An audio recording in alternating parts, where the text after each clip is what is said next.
نن لحد میر دی زمونږ نن محشر میر دی موږ بل لحد کې ږدو خو موږ ته دا سوچ نشته چې یو ورځ به موږ هم ورغورځوي دا د خاورو غربا به یو ورځ په موږ هم جوړېږي چې دا ګټې به راپسې کېږي یا الله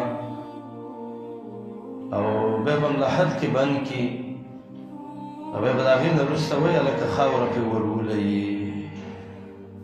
او بیا به دا غربا جوړه شي ډېره به جوړ شي ابو ذر غفاری تا نبی صلی الله علیه وسلم ویلي ابو ذر تا باندې به یو دوه حالت راځي یو به د باندې وحشت راځي ځان لوالی او دویم به د باندې حرت راځي ګرموالی وی به یا رسول الله دا کوم ځای کې دي وی ابو ذر چې د اوله شپه د قبر کې نو دا لحد کې دې کېدي او دا ګټې دې پسې کېدي او دا خاورې دې پسې درولي او دا ډېری د باندې ودروي نو ډېر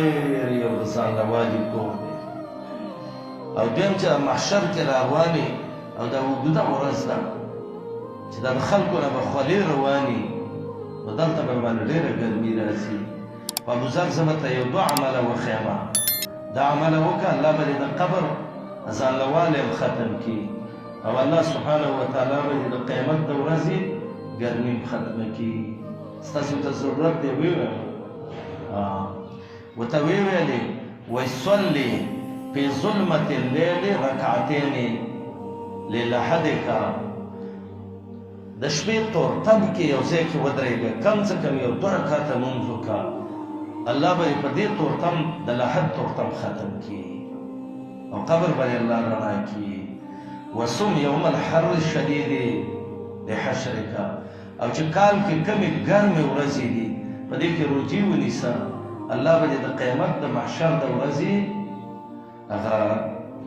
ګرمي له ختمه کړي زموږ نن لحد میر دی زموږ نن محشر میر دی موږ بل لحد کې ږدو خو موږ ته دا سوچ نشته چې یو ورځ به موږ هم ورغورځوي دا د خاورو غربا به یو ورځ په موږ هم جوړېږي چې دا ګټې به راپسې کېږي یا الله او بیا به هم لحد کې بند کړي او بیا به د هغې نه وروسته وایي هلکه خاوره پرې ورولئ او بیا به دا غربا جوړه شي ډېره به جوړ شي نه به د چا څوک اواز اوري نه به ټلیفون کېږي نه به خبر راځي نه به بل څه